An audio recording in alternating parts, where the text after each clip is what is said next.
அடிக்கடி இந்த பத்திரிகையிலே ஊடகத்திலையும் சொல்லிட்டு இருக்கிறீங்க. என்னுடைய மகன் மிதுன் அவர்கள் அரசியலை வருவதை பற்றி பல விமர்சனங்கள் தொலைக்காட்சியிலையும் ஊடகத்திலும் வந்திருக்குது. அது தவறு. என்னுடைய மகன் மிதுன் அனைத்து இந்திய அண்ணா திராவிட முன்னேற்ற கழகத்தில் அடிப்படை உறுப்பினராக மட்டும்தான் இருக்கின்றார். கட்சியில் எந்த பதவியிலும் இல்லை என்பதை திட்டவட்டமாக தெரிவித்துக் கொள்கின்றேன். என்னுடைய மகன் அரசியலுக்கு வரமாட்டார். மீண்டும் ஒருமுறை சொல்கிறேன், அழுத்த திருத்தமாக சொல்றேன். பத்திரிகையால் ஊடகம் அவதூறு செய்தி தயவு செய்து பரப்ப வேண்டாம். என்னுடைய மகன் மிதுன் அரசியலுக்கு வரமாட்டார் என்பதை திட்டவட்டமாக தெரிவித்தார். நீங்க தானே குற்றச்சாட்டு சொல்லிட்டு இருக்கிறீங்க. வேண்டுமென்றே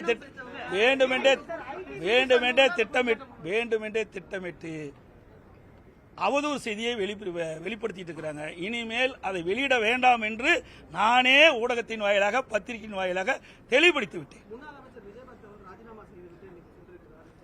அது அவரை தான் போய் கேட்கணும். நீ போய் கேளுங்க அவரை. ஏங்க இப்படி எல்லாம் இருக்கிறீங்க, போய் நீங்க கேளுங்க. எங்க தலைமை சரியில்லை, அவர் ஜெயிக்க முடியுமா சொல்லுங்க. அவர் ஜெயிப்பதற்கு காரணம் எங்க தலைமை. அதை முதல் உணருங்க.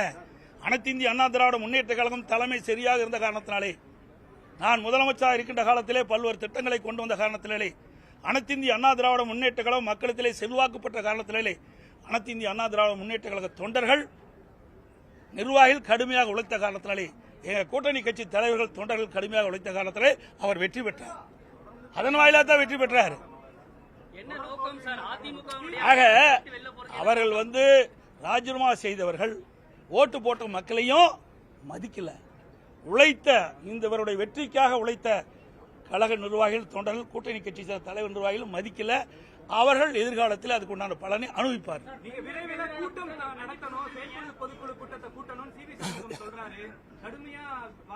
நான் தான் தெளிவுபடுத்திட்டேன். இன்றைக்கு அனைத்து இந்திய அண்ணா திராவிட முன்னேற்ற செயற்குழு 272 பேர். அதில் இவி தான் பேசுவாங்க. பேசி தானே இப்படி நிலைமைக்கு வந்துட்டோம். ஆக அனைத்து இந்திய அண்ணா திராவிட முன்னேற்ற கழகத்தை பொறுத்த வரைக்கும் ஒவ்வொரு மாவட்டத்தில் இருக்கின்ற நிர்வாகிகளை அழைத்து பேசுவோம். அந்த நிர்வாகிகள் தான் தலைமை கழகம் அறிவிக்கப்படுகின்ற வேட்பாளர்கள், கூட்டணி கட்சியை சேர்ந்த வேட்பாளர்களுக்கு இரவுபகல் பாராமல் உழைத்து வெற்றி பெற செய்யக்கூடியவர்கள் அவர்கள் தான். அதனால தான் அடிப்படை காரணத்தை அறிந்து கொள்ள வேண்டும் என்ற அடிப்படையில் ஒவ்வொரு மாவட்டத்தில் இருக்கின்ற எங்களுடைய கழக நிர்வாகிகளை தலைமைக்கு அழைத்து ஆலோசனை நடத்தினோம். முதலாக காஞ்சிபுரம் மாவட்டம், பேர் அண்ணா அவர் பிறந்த மாவட்டம், அவருடைய பெயரில் எங்கள் இயக்கம் இன்னைக்கு இயங்கிக் கொண்டிருக்கின்றது. அந்த அடிப்படையிலே முதலாக தலைமை கழகத்திலே காஞ்சிபுரம் மாவட்டத்தைச் சேர்ந்த நிர்வாகிகள் ஆலோசனை கூட்டத்தை நடைபெற்றோம். அனைவரையும் பேச வைத்தோம். சொந்த கருத்துக்கள் எதுவாக இருந்தாலும் தெரிவிங்க, தலைமை அதற்குண்டான முடிவை எடுக்கும் என்று தெரிவித்தோம். அதற்குண்டான மாற்றங்களை ஏற்படுத்தும் என்று சொன்னோம். அதன் அடிப்படையில் 3 மணி நேரம் ஒரு மாவட்டத்திற்கு கொடுத்தோம். எல்லாரும் கருத்துக்கள் சொன்னாங்க. இன்னைக்கு செயற்குழுனா கிட்டத்தட்ட 2500 பேர் இருக்கிறாங்க. அப்புறம் நிர்வாகிகள் தான் பேச முடியும். கீழே இருக்கிற பொறுப்பாளர்கள் பேச முடியாது, கருத்துக்களை சொல்ல முடியாது. செயற்குழுனா முக்கிய நிர்வாகிகள் தான் அதில் பேசுவாங்க. அவர் தான் இடம்பெறுவாங்க செயற்குழுவில்.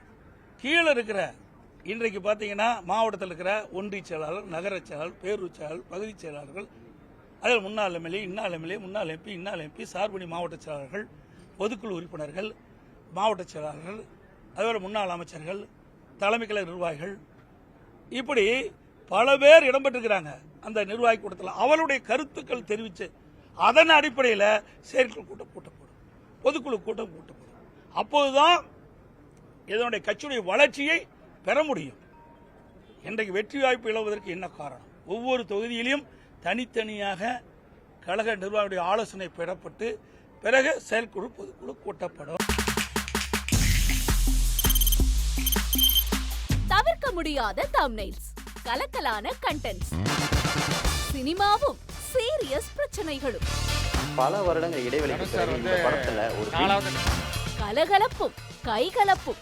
Me too, love you. Thank you so much. அவருக்கு அந்த மாஸ் ஏத்துறது போயிட்டே தான் இருக்காரே தவிர பிரேக்கே இல்லாம விடாமல் பிரேக்கிங் நியூஸ் சொல்லும் தந்தி டிவி ஆப். இன்ஸ்டா தலைமுறை வரை இறங்கி அடிக்கும் தந்தி டிவியின் டிஜிட்டல் எக்ஸ்க்ளூசிவ். அது தண்ணிக்குள்ள போகும்போது ஹேங் ஆயிடுச்சு. உங்களுக்கு விஜய் சார் எந்த அளவுக்கு ரொம்ப பிடிக்கும்? Of course, Malayalis are huge Vijay sir fans. ரெண்டு பேருமே ரொம்ப பிடிக்கும் எனக்கு. தந்தி டிவி ஆப்பை இலவசமா டவுன்லோட் செய்யுங்க. ஃபாலோ பண்ணுங்க, சப்ஸ்கிரைப் பண்ணுங்க, என்ஜாய் பண்ணுங்க.